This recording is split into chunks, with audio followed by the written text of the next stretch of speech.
Il est 23h38 et nous accueillons Denis au 3921. Bonsoir Denis. Bonsoir Olivier. Bonsoir. D'où nous appelez-vous Denis?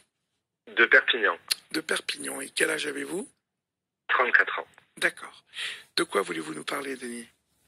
Donc en fait, ce serait pour vous raconter un petit peu mon expérience, parce que du coup, j'ai changé de vie depuis maintenant près d'un an.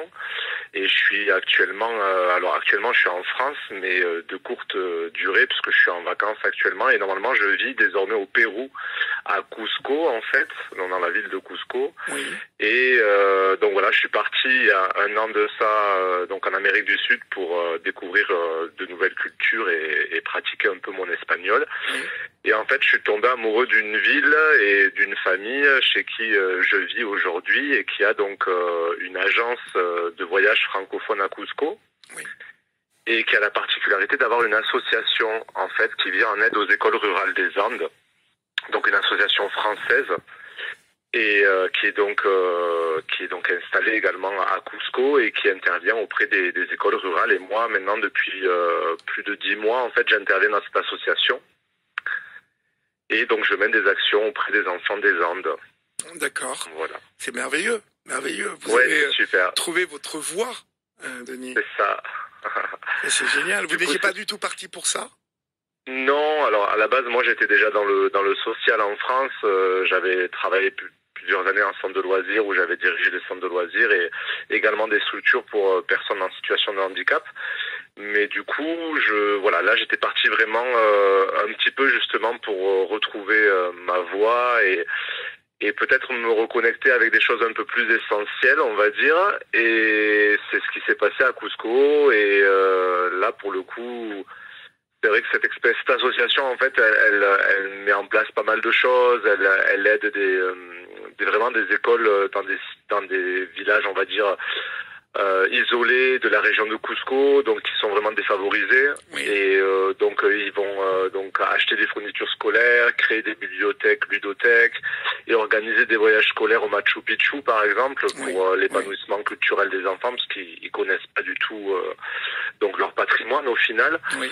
Et je pense que j'avais besoin, voilà, de me reconnecter avec, en tout cas, on va dire, une entreprise ou une association à hauteur d'homme, on va dire.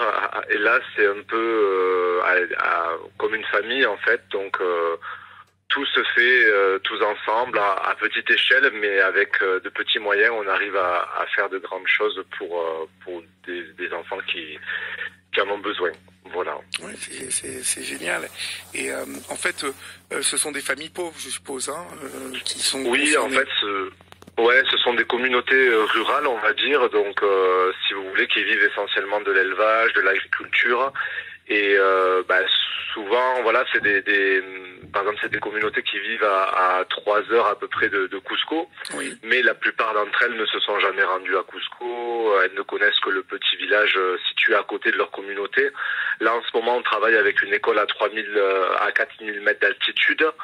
Donc voilà, c'est vraiment une petite communauté de 400 âmes avec seulement l'école, on va dire, comme point central du village. Oui. Et donc c'est des communautés qui sont quechua, donc qui apprennent l'espagnol à l'école. Et donc tout notre intérêt à nous, en fait, à travers donc l'agence de voyage solidaire qui s'appelle Trekkinka, et donc l'association qui s'appelle A Solidarité Trekkinka, l'objectif c'est vraiment de développer en fait un tourisme, on va dire, éthique, où voilà, il y a une partie en fait des rentrées financières de l'agence de voyage qui va systématiquement à l'association pour aider en fait les communautés locales. Et donc voilà. Donc là actuellement je suis en France, moi en fait, pour représenter l'association en ce moment là pendant un mois. Oui. Et on a une exposition photo qui va tourner du coup, qui commence donc à Perpignan ce vendredi. Mhm. Donc voilà, à 19h dans un tiers-lieu qui s'appelle les 5 éléments. Et du coup, voilà, moi mon objectif c'est vraiment de aujourd'hui faire connaître ces gens, cette famille, et cette association donc qui est française, qui du coup, parce qu'il y a pas mal de gens qui nous soutiennent aujourd'hui en France, mais voilà, je pense qu'elle vaut le coup d'être connue, cette association. Et du coup c'est pour ça, voilà, que je souhaitais un petit peu vous en parler ce soir. Ouais, ouais, mais c'est magnifique. Et alors, racontez-moi en fait ce que vous y faites concrètement, en fait. Alors moi j'organise surtout des journées solidaires en fait où Oui, lorsque par exemple il y a des touristes francophones qui se rendent à l'agence donc sur Cusco donc à Trekinka, moi je leur propose en fait via l'association de rencontrer en fait les enfants de la communauté et de participer à un échange interculturel oui, où oui. au travers du jeu, au travers voilà de la lecture, puisque c'est des enfants qu'on essaye aussi beaucoup de sensibiliser à la lecture, puisque la plupart d'entre eux n'ont pas cette habitude de lire à la maison, où le livre c'est vraiment le rapport au scolaire, on va dire, il n'y a pas cette idée d'imaginaire, d'éveil ou voilà ou de loisir. Donc nous on essaie vraiment de monter des projets pour leur faire découvrir voilà que ce soit la lecture, le théâtre, le cirque, enfin et souvent c'est donc avec des familles francophones qui sont elles-mêmes accompagnées d'enfants. Donc c'est intéressant parce qu'on arrive à créer le lien entre des enfants francophones et des enfants quechua. Donc et à travers le jeu finalement on se rend compte que c'est un langage universel et il y a quelque chose qui se passe quoi. Voilà, c'est des familles, c'est des enfants quechua du coup qui vont découvrir d'autres univers, une autre langue et c'est super riche pour eux. Donc moi j'organise surtout ces journées solidaires. On organise également un grand jeu sur Cusco inspiré donc d'une émission de télévision donc qui s'appelle Inca Express où il y a des équipes en fait qui vont découvrir Cusco et qui vont jouer au profit de l'association. Donc c'est le même principe que la célèbre émission, donc voilà, je tairai le nom, mais qui est assez Oui, oui, explicite. oui. On Voilà, voit, on a on tous voit à peu compris, je près. pense, Ouais. à peu près. Donc l'objectif, c'est vraiment, voilà, c'est sur ce principe-là, c'est faire découvrir la culture inca et jouer au profit de notre association. Donc les gens qui s'inscrivent au jeu, voilà, donc retrouvent toutes les caractéristiques du jeu qu'ils connaissent bien, mais sur la culture, voilà, quechua, inca, et donc de manière ludique, en fait, ils se divertissent et en même temps ils apprennent des choses et ils aident une association qui est la nôtre. Donc voilà, et sinon en France, ben moi essentiellement, mon objectif c'est de rencontrer des futurs partenaires, des entreprises ou des particuliers qui veulent bien effectivement nous faire confiance en nous faisant un don ou en nous aidant bénévolement à nous faire connaître également. Donc là, sur notre action de Perpignan, avec l'exposition, on espère toucher des entreprises Mhm. qui voudront bien peut-être nous faire des dons ou des particuliers qui voudront bien voilà nous soutenir, sachant qu'on va vendre de l'artisanat à l'effigie de l'association également et on espère que faire connaître notre action, c'est des très jolies photos qui ont été faites par un photographe qui français donc voilà qui travaille notamment à France Télévisions mais voilà qui était dans le cadre au Pérou de ses vacances mais du coup qui nous a voilà fait le cadeau de nous faire de sublimes photos en noir et blanc et un photographe de Cusco qui nous a fait des sublimes photos en couleur et du coup grâce à ça on peut faire connaître ces journées solidaires en fait. Voilà, donc Votre on peut travail, les en transmettre. fait. C'est ça, mon travail, ma Très bien, passion aussi à la très bien. fois. Et Cusco, c'est, rappelez-moi, c'est situé un peu en hauteur, hein, me semble-t-il. Oui, c'est à 3300 Ouais, c'est ça. mètres d'altitude. Ouais, ouais. Ouais, donc faut avoir un petit peu de souffle. Ouais, faut avoir un petit peu de souffle. Est-ce qu'il y a pas mal de tourisme et donc de Français, d'Occidentaux qui passent là-haut et que vous pouvez euh, fidéliser à votre programme ou en tout cas sensibiliser? Oui, parce qu'il faut savoir en fait que 90% des revenus du tourisme du Pérou ils se concentrent vraiment dans la région de Cusco. Ah oui? Et D'accord. ah oui, oui, tout à fait. Et pourtant, les populations locales, elles bénéficient pas de cette richesse. Elles sont fortement exposées à l'insécurité alimentaire, à la malnutrition. Et cette situation de pauvreté, elle s'accompagne de carences en santé et en éducation. Et nous, on va dire qu'on intervient sur le volet éducatif. Et sinon, oui, donc évidemment, on a des touristes de toute nationalité et notamment beaucoup de francophones. C'est pour ça que l'agence Trekinka est vraiment spécialisée dans donc des guides du péruvien, mais qui sont tous, qui parlent tous le français. Oui. Donc, et ils proposent vraiment, on a cette spécialité-là d'être une agence vraiment adaptée à un public francophone. Et donc, on propose des circuits en petits groupes, hors des sentiers battus, et avec un petit peu cette idée éthique. Puisqu'on a l'association qui permet vraiment de redistribuer, on va dire, les richesses, les retombées financières du tourisme aux communautés. Voilà, c'était la volonté en fait des deux fondateurs, c'était un couple franco-péruvien. Oui. Donc lui était de Cusco et voulait vraiment donc aider finalement les populations locales qui sont des siens, on va dire, qu'il connaît, c'est sa culture, c'est son peuple, et sa compagne qui est française. Et donc lui, c'était son guide au Machu Picchu, et donc ils sont tombés amoureux lorsqu'ils se sont rencontrés, et ils ont fondé leur famille ensuite, et aujourd'hui ils ont ce projet, cette association qui est très très très noble du coup. Et le Machu Picchu est pas très loin en fait de Cusco. Ça fait combien de distance? Faut compter à peu près, si je dis pas de bêtises, à peu près à 3 heures. Donc, 3 heures. Donc voilà. il y a beaucoup d'expéditions qui partent de là-bas et donc Oui, les retombées financières, une partie des retombées financières donc sont pour les enfants, si j'ai bien compris. tout à fait.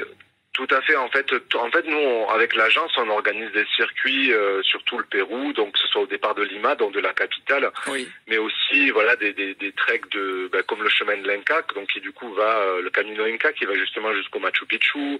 Il y a vraiment aussi des choses qui se passent un peu plus dans la partie amazonique. Enfin, il y a beaucoup de choses qui sont proposées par l'agence, que ce soit en famille d'ailleurs, c'est proposé également pour des familles avec enfants. Enfin, il y a des treks qui sont adaptés pour tout type de profil, on va dire. Oui. Et c'est là où c'est intéressant, c'est toujours en petit comité, on n'est pas dans du tourisme de masse, toujours dans cet esprit en fait de respecter les populations, les communautés qu'on peut visiter également lors d'éventuels treks ou quoi que ce soit.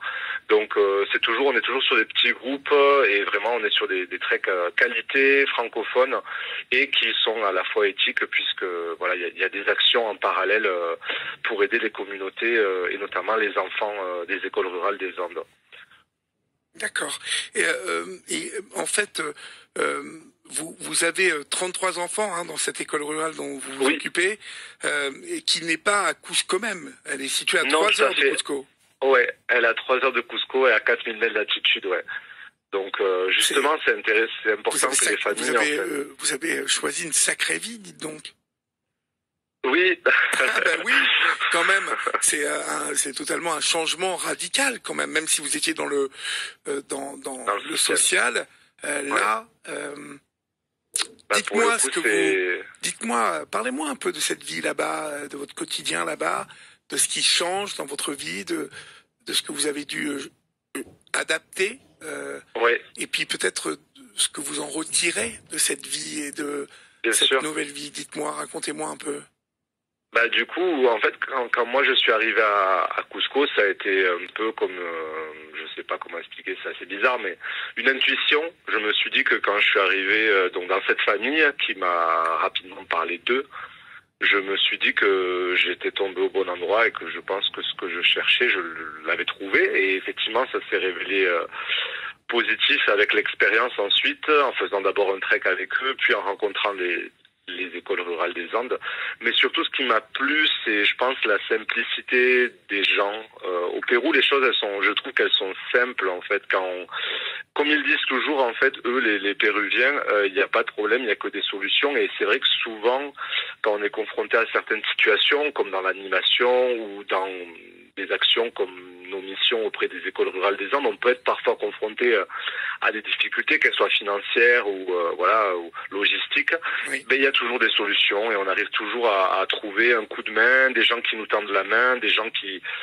vraiment. Et j'étais surpris parce que pas habitué peut-être à cet optimisme, on va dire, et je pense que c'est surtout ça qui m'a séduit, de voir que finalement, là aujourd'hui par exemple, je vis d'un SMIC péruvien, donc ce qui est 300 € à peu près français, mais voilà, je suis nourri, logé par la famille avec qui je vis, et en fait c'est là où on se rend compte que le plus important, c'est d'avoir un toit au-dessus de la tête, à manger dans son assiette et de faire surtout quelque chose qu'on aime en fait. Et je pense qu'à partir de là, on est vite assez. On trouve vite un équilibre. Et en tout cas, moi, c'est ce qui s'est produit et la gentillesse des gens, effectivement, la gentillesse des gens et de voir qu'il y a encore des gens qui ont la main sur le cœur, qui font des choses parce qu'il y a vraiment des vraies valeurs derrière, parce qu'ils sont sincères. sans forcément qu'il y ait d'intérêt ou financier, parce que on est vraiment une petite association, hein, donc c'est vraiment à taille humaine, donc c'est là où cette simplicité-là, voilà. Et du coup, je me suis dit que bah ouais, ça existait encore. Et pour l'instant, honnêtement, là, je suis en France. Je suis très heureux parce que je revois ma famille, mes proches, et je défends également cette exposition photographique ce mois-ci. Et je trouve ça super comme projet.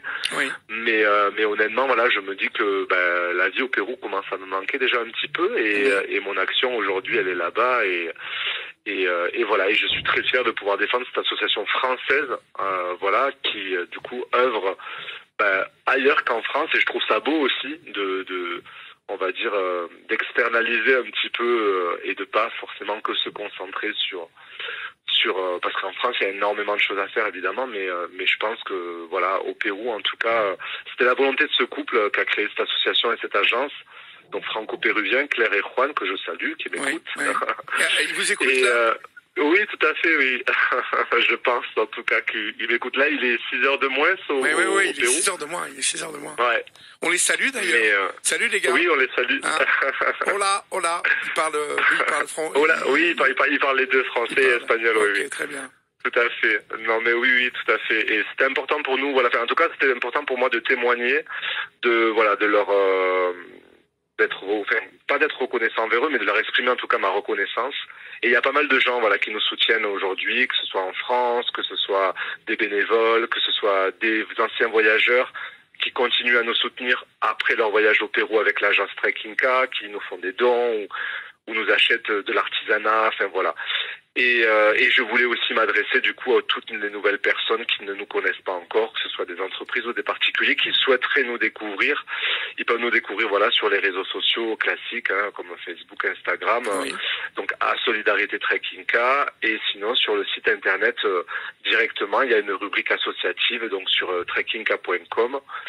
Et également, éventuellement, nous recherchons un parrain pour notre association. Et vous la sentez peut-être venir. Je la sens venir. Hein. Voilà, c'est ça, j'imagine. Du coup, je vous le propose. Sachez, Olivier, que si vous voulez soutenir notre action, en tout cas, vous êtes le bienvenu parmi nous. Très bien, le message est entendu, déjà. Merci. Très bien. Beaucoup. Et alors, vos deux amis là-bas qui nous écoutent, quel est leur rôle là-bas? Du coup, donc il y a Juan, donc qui lui est guide de haute montagne, qui s'occupe vraiment de toute la logistique en fait de l'organisation des treks. Donc c'est lui qui va contracter avec les muletiers, les cuisiniers, parce que c'est vraiment des treks qui sont organisés de A à Z avec tout le dispositif nécessaire pour que les gens soient vraiment à l'aise et profitent du moment. Donc voilà, il y a Claire du coup qui elle, on va dire, est coordinatrice de l'agence, donc qui va plutôt recevoir les appels entrants et gérer les demandes. Et ensuite il y a ma collègue Séverine également qui est à Lima, qui nous écoute également, que je salue aussi, qui elle du coup donc réceptionne toutes les commandes et prépare, enfin les commandes en tout cas les demandes des gens en termes de circuits et excursions, et elle va préparer un petit peu tout le voyage des gens. Elle va venir les accueillir également à l'aéroport à Lima, et voilà, elle s'occupe de tout ce qui est administratif avec eux, et voilà. Et donc après il y a moi qui m'occupe de l'association. Voilà. Bon. Tout ça est très excitant, en tout cas, quand on vous écoute. On sent que c'est le bonheur, là. Hein. Oui, tout à fait. Du coup, je me suis dit, je vais partager ça avec tous les gens qui nous écoutent. On a des gens sur Toulouse également, parce que l'association, à la base, son siège social est à Toulouse. Et donc, il y a le trésorier, donc Juanito et sa compagne Iris, donc qui sont trésoriers de l'association, qui nous écoutent également et que je salue, car ils nous soutiennent, eux, directement en France. C'est grâce à eux, donc on a besoin d'intermédiaires également ici, et c'est eux qui font le lien avec, on va dire, les Français qui nous soutiennent. Voilà. Très bien. Et donc aujourd'hui, votre association aurait besoin de quoi? Bon, d'argent bien évidemment, mais est-ce qu'il y a d'autres choses dont vous auriez besoin? Ben oui, du coup, on a cette exposition qui débute, donc c'est une exposition photo de 40 photos, une série de 20 couleurs et 20 noirs et blancs, donc et en fait on souhaiterait trouver d'autres lieux d'exposition en France, et notamment pourquoi pas à Paris, puisque du coup bien évidemment à la capitale ça serait l'idéal pour nous de pouvoir exposer, mais voilà, on a jusqu'à présent trouvé donc certains lieux à Toulouse notamment, peut-être en Bretagne et là actuellement dans le sud de France, qui sont gratuits parce qu'évidemment nous on n'a pas les moyens malheureusement de louer une salle. Oui. Voilà, mais donc on chercherait, on va dire, un endroit un peu emblématique. Vous ou en vous êtes tout cas adressé qui à la Maison d'Amérique latine, parce que on ne sait jamais, ils pourraient peut-être être séduits par votre projet ou vous aider à trouver un endroit. On est soutenu déjà par France Amérique latine, qui est une grosse association Qui a à voir, nationale. à mon avis, avec la Maison de l'Amérique latine à Paris, alors, Ouais, je pense. ouais. D'accord. Donc, faudrait que je vois avec eux, effectivement, si sur Paris, ils pourraient nous trouver des salles. Après, voilà, j'imagine que c'est pas toujours évident de trouver des salles gratuites, c'est toujours le problème. Mais voilà, c'est vrai que c'est un peu, voilà, c'est aussi un peu l'appel que je souhaitais faire ce soir, c'est-à-dire que s'il y avait des organisateurs, que ce soit de festivals ou de salons sur le thème, on va dire, des solidarités ou même du voyage, qui seraient intéressés de présenter notre association ou des lieux culturels, des médiathèques ou des salles d'exposition qui seraient intéressants d'accueillir notre exposition photo. Voilà, on a tous les documents nécessaires à leur présenter pour leur montrer que voilà, c'est sérieux et que ça le mérite d'être connu en tout cas. Très bien. L'association s'appelle Asso Trekinka. Alors c'est à Solidarité. À Solidarité Trekinka. C'est ça. Et on vous retrouve sur quelle adresse mail? Donc l'adresse mail c'est assotrekinka@gmail.com. D'accord. Et si vous, on reportera ça bien évidemment sur notre page Facebook. Et puis si vous voulez le contact de Denis, nous vous le donnerons bien évidemment hors antenne, chers amis. Merci Denis. Merci les amis là-bas au Pérou qui nous écoutaient. Ça fait toujours drôle de savoir que la voix là d'un seul coup, avec une petite seconde de retard, traverse l'univers comme ça et bim arrive au Pérou. Là-bas, on vous salue. Tous qui nous écoutez là-bas et puis vous Denis, on vous dit bravo pour ce choix de vie fait pour les autres et puis on vous souhaite vraiment plein de belles choses. Au revoir mon cher Denis. Merci, à bientôt, au revoir. Au revoir. Il est minuit passé de 5 minutes, vous êtes sur Europe 1 et c'est votre libre antenne jusqu'à